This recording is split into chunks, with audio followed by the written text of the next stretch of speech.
Okay, yesterday evening when I got home from working an 11-hour shift, had a comment on my video for modifying the little Monoprice amp, saying that replacing the resistor had nothing to do with the negative feedback circuit. That resistor was for some kind of protection, and that gentleman had replaced that resistor with a potentiometer, and it caused the diodes in the power section to blow. Didn't make any sense to me, but he was very persistent, so I figured it was worth taking another look to see if there's any possibility that this is the case, and if not, what could have caused the diodes in his rectifier circuit to pop. So I pulled the little Monoprice amp back apart, got the chassis on the table here, and I'm looking it over, and I'm going to trace it back through with you.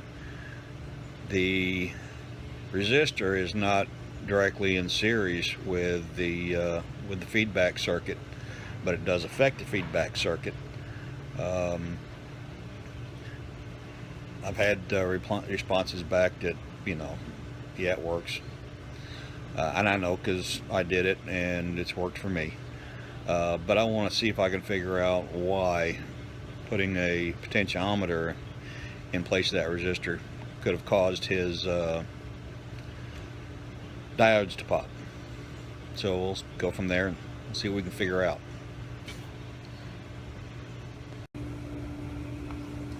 Okay, we got the little amp set up here in front of the camera. I'm going to try and do this looking through the camera. I'll have to get my damn glasses. Hang on. Okay, got the little chassis set up here in front of the camera. I'll go back through things here and take a look. This is a small circuit board. There's the little resistor that I replaced. This cable here leads back to the negative feedback circuit. Now we're going to look at this, and the resistor connections here and here are actually in parallel with the speaker. He was correct on that. It's also in parallel with, let me get this over here and the camera can see, it's also in parallel with the two connections going to the negative feedback circuit. This cable here is the negative feedback circuit. I'll pop this guy loose, get it out of the way.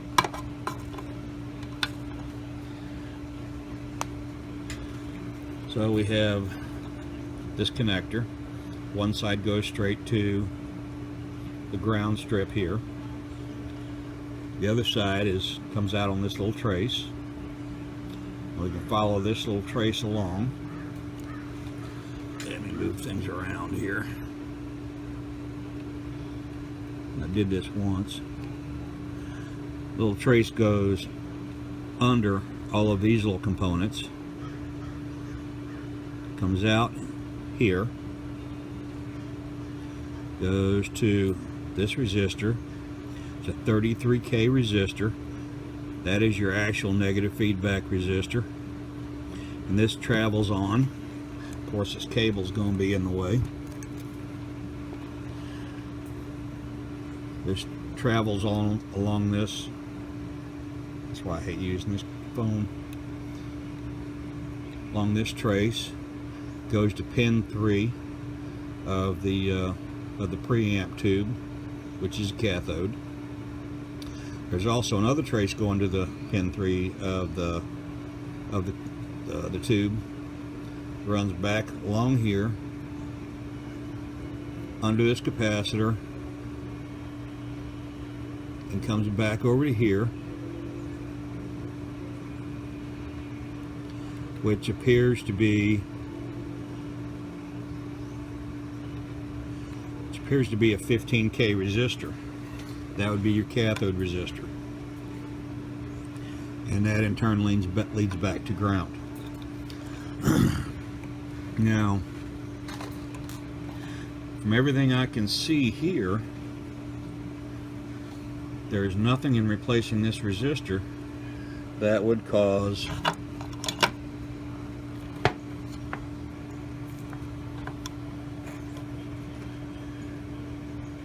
your diodes in your power section up here to be overheated and damaged or burned up.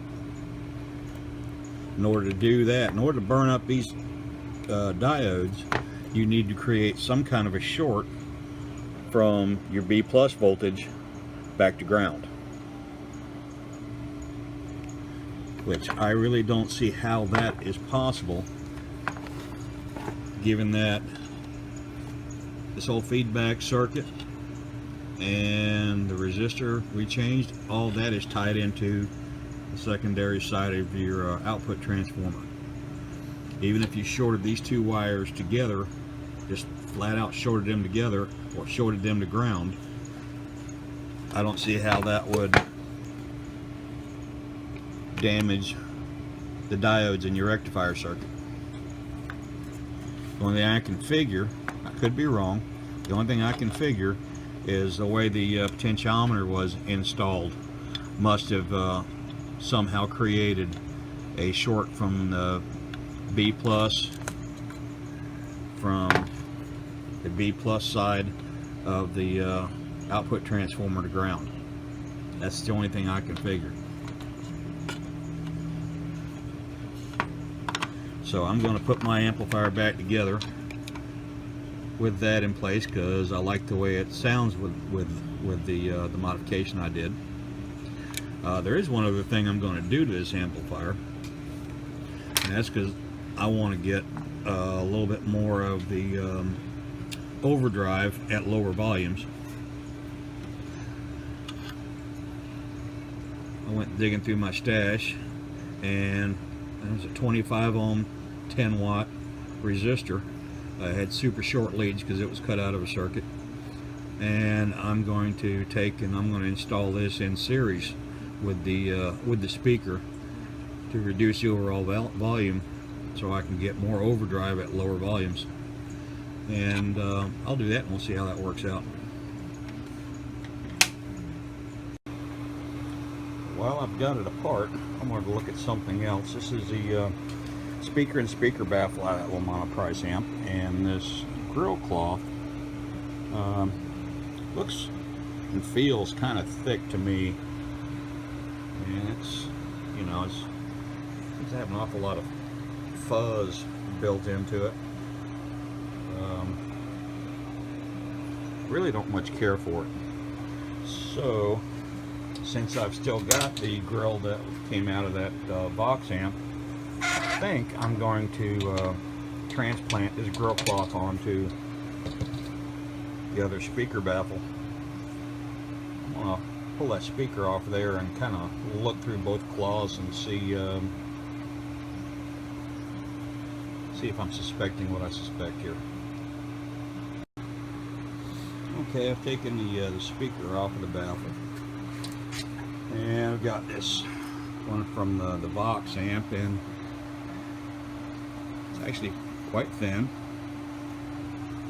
I like the pattern on it. This is the original one. It's a little bit more dense, and I think the foam strips going through it might have a little bit of a effect on the tone. Maybe not, but I honestly think that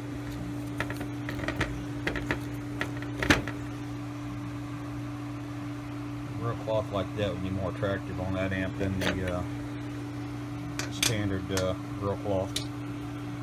So I'm going to swap them out. Alright, we'll start that in a minute.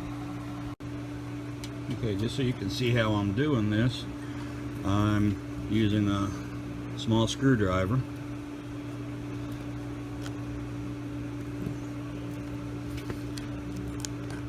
Pry up one side of the staple. Use a little pair of side cutters. Pull the staple out. Very tedious. Very time consuming. That way I can get the grill cloth off without having to cut it or do any further damage to it. And I'll have to do the same thing to the other baffle. I just figured you might want to see that. Okay, it took about 10 minutes, but I got all the staples out. Now I'm just trying to work around all the hot glue that Vox seems to love so much.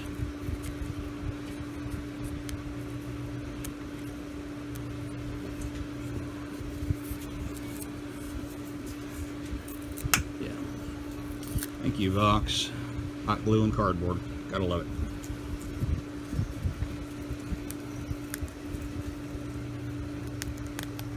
I suppose I could have just bought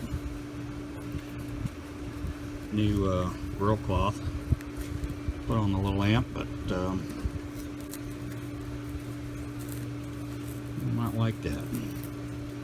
Tend to keep things around for projects. Drives my wife totally insane. You never throw anything away.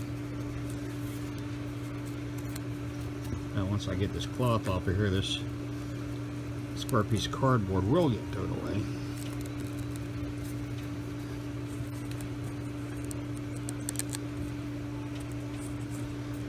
Hot glue. Man, they love their hot glue.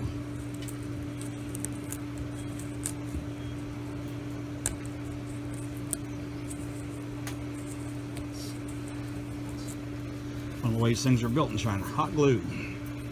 Alright. Yep. Okay, the old thing. Go in the garbage. The grill cloth I'm going to use.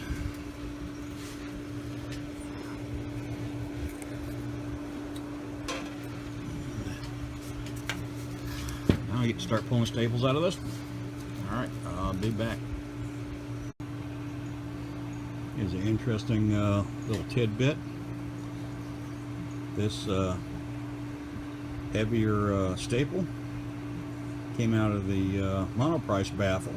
And this wimpy little staple here came out of the Vox baffle. Yeah, I know. I can't quit ragging on the Vox. But hey, it is what it is. This is just another quick observation.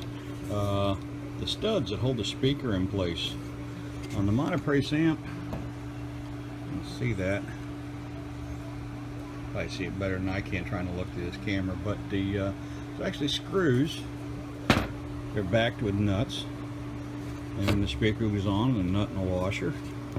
Very solid.